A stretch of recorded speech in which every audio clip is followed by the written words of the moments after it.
Hey y'all, what's up? It's your girl Abby Saya, also known as Miss Abby 94, and you already know what it is. I'm back at it again with a back at it again with another video. I just wanted to say hi first and foremost. I know I've been missing in action, but all my loyals who've been checking up on me, I just want to say thank you so much. I really do appreciate the support and the love, and I do want to let y'all know that for all those who've been saying, do a podcast, do a podcast, do a podcast. I featured on my sister's podcast this past week, so y'all got to check it out. It was so hilarious. It was so funny. And I think for all of y'all who wanted to kind of hear me in that space, I really want you to check it out and let me know what you think in the comments. So if you keep watching this video, I put some clips together, and if you want to check out the whole thing, the link is down in the description. So come on, show us some love, show us some support, let me know what you think. And if you think I did a good job and it was funny and all of that, you never know what might come in the future. So again, I miss y'all so much. We obviously need to figure out how we gonna get these videos together, seeing as how The Bachelor, we got to wait on that. But I do miss y'all so much, and check out the podcast and let me know what you think. Okay, it's good to see you. I hope you're all doing well. And yeah, let's talk in the comments. Listen to the podcast. Bye. Where's the bombs? Where's the bombs? Where's the bombs? This ain't the Joe Budden podcast. Wow, We need fire. we not advanced like that. We need the whoosh or something. We need it wet. Pew, We need it wet. pew, pew. Get ready for some banter, laughs, and honesty. Raw and unfiltered. It's time for the Listen Up podcast hosted by Lady Sola.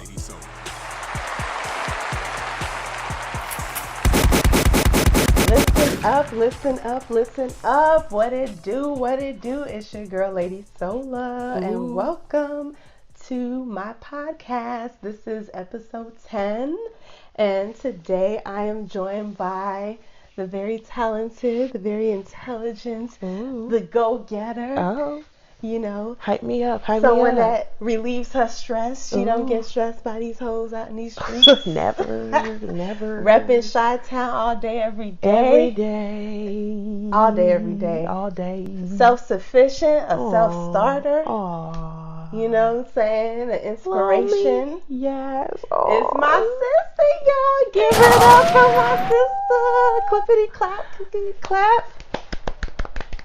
Wow. My sister Abby Sayo, Wow. aka Nigerian Princess, although I think she wants to retire that name. I'm not really sure where she is with that. You know, forever the Nigerian princess, I think. But yeah, Okay. just, trying to figure out what that stage name looks like. But yes, happy to be here. Thank you for having me. Sitting in the guest What? host seat. Right. Thank you. Wow, what an intro. Like, I feel like nothing left to be said on this thing, though. You know, I try to be like Sway, because when I listen to like Sway in the morning, he always has like the most like dope intros for everybody. Like literally, he makes people sound like they're the shit. Like yes, as you should. You know, you make people He's feel amazing. good. They're more open to talk. So thank you for that. Exactly. Okay. Yes. Okay. And I feel the same. And oh my gosh, I'm so proud of this podcast. Y'all, whoever been loyal listeners, I've F's with y'all too.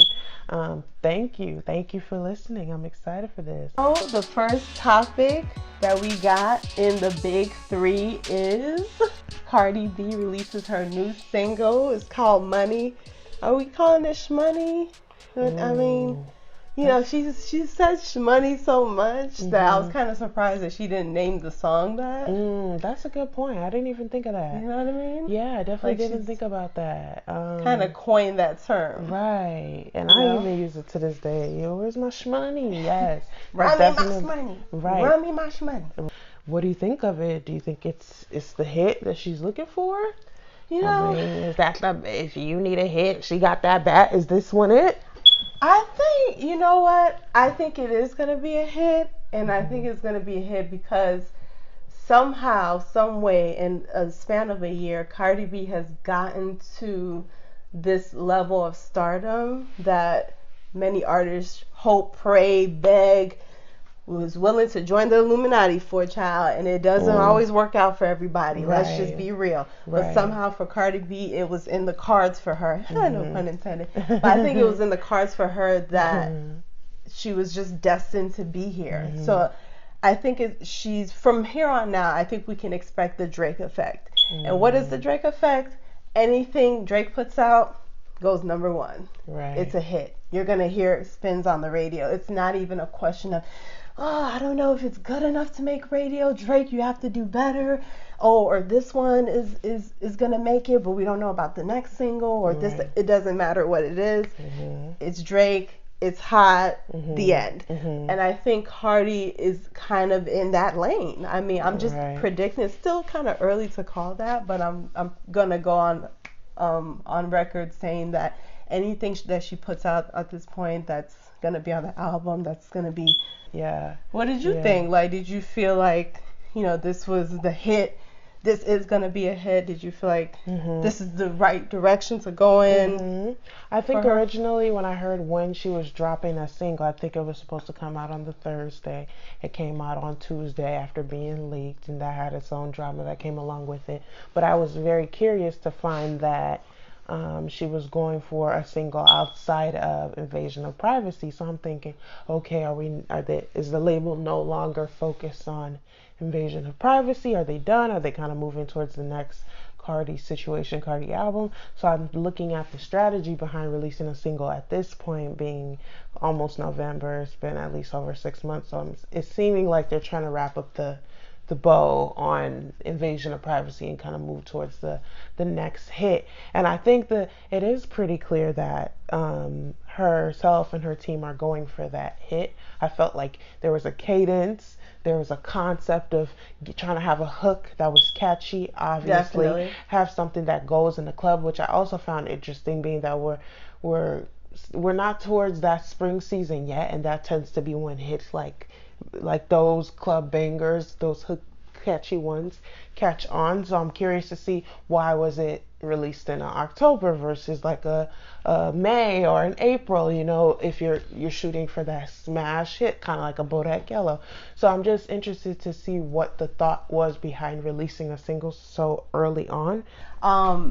And speaking of money, there has been a lot of talks and anticipation and excitement surrounding the lottery. This is always kind of like a wave. I feel like it goes up, it goes down. Like you hear about it, then it's radio silent. But when the jackpot and the money that is involved starts to crazy reach heights.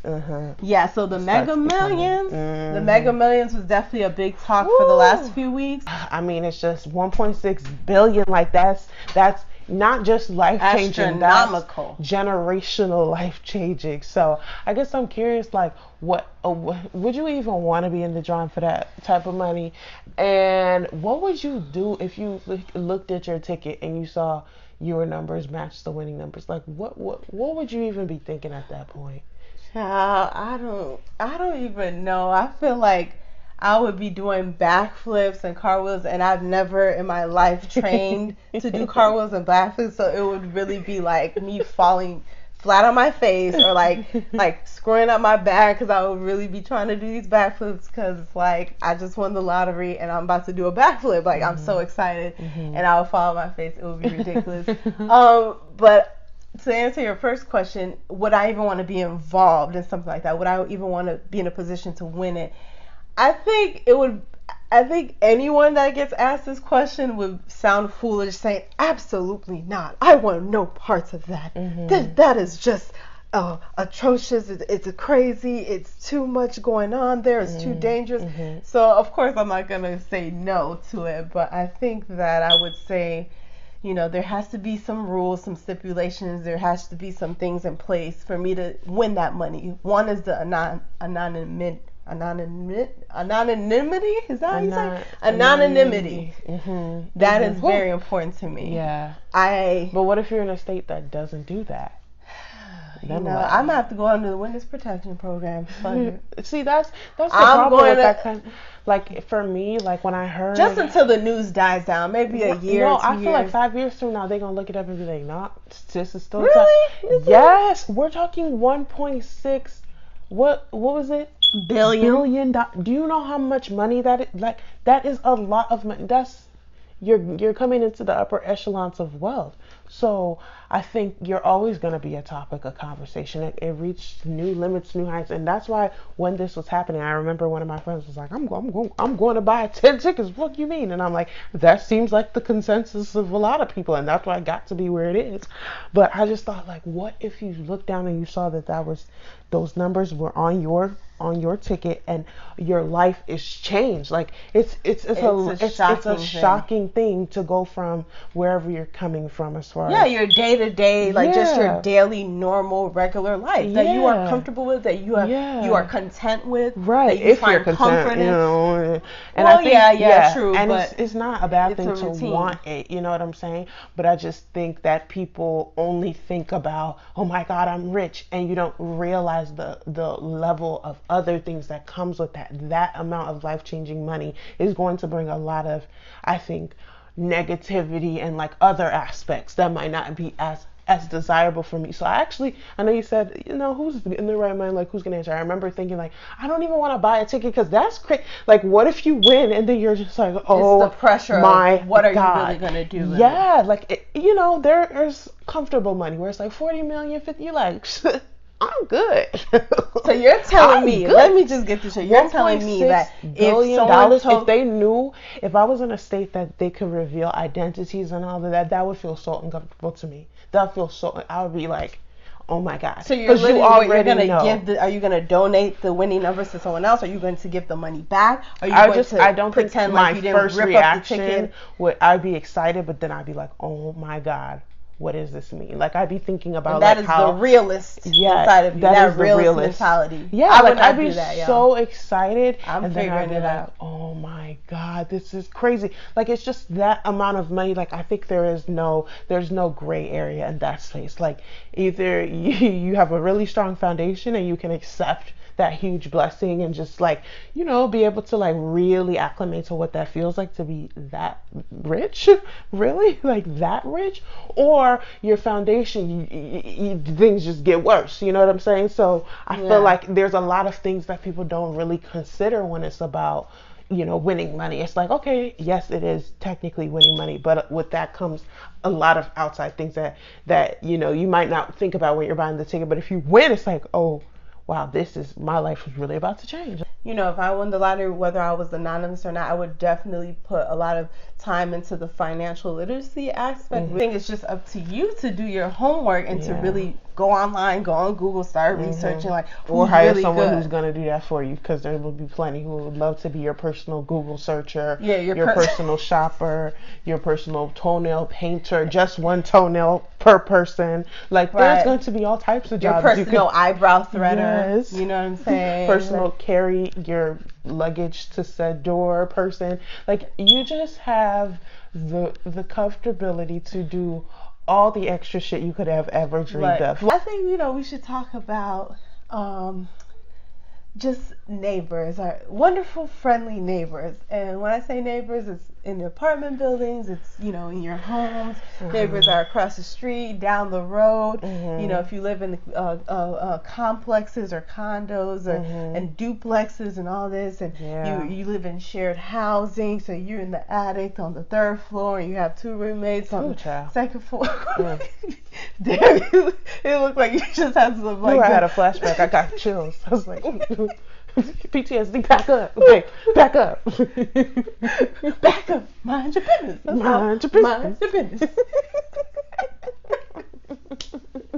Oh no! Oh my gosh! That's the neighbors. That's the roommate PTSD.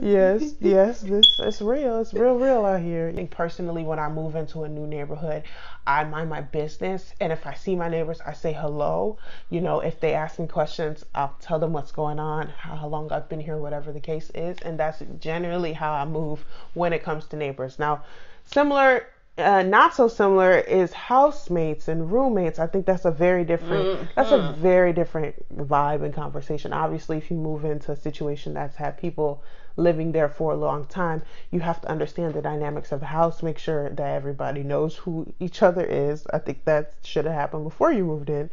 And I think there is an etiquette there of having some respect for your roommates and, updating them and them being a part of your kind of day-to-day life in some aspect or regard if they care, which I think they should, and you should too as a roommate. So I think that comfortability and that closeness and the expectations there for me are bigger when it comes to housemates and roommates. But neighbors, I kind of tend to err on the side of I mind my business. You should too. We run into each other, great. We look out for each other. If you're out of town, I'll look out for you. If that's what type of time we're on, and you let me know. But I'm not too in your business. I tend, unless as everything is going right, keep it going. We're good, nothing, no problems. And if we have an issue, we come up, we talk about it if we can, mediate it by ourselves, and then keep it pushing. Like, I think it shouldn't be this daunting, like scary, oh my God, my neighbor's over there, I don't want to, talk to them or whatever. But I think it's just, you take it for what it is. They're your neighbor.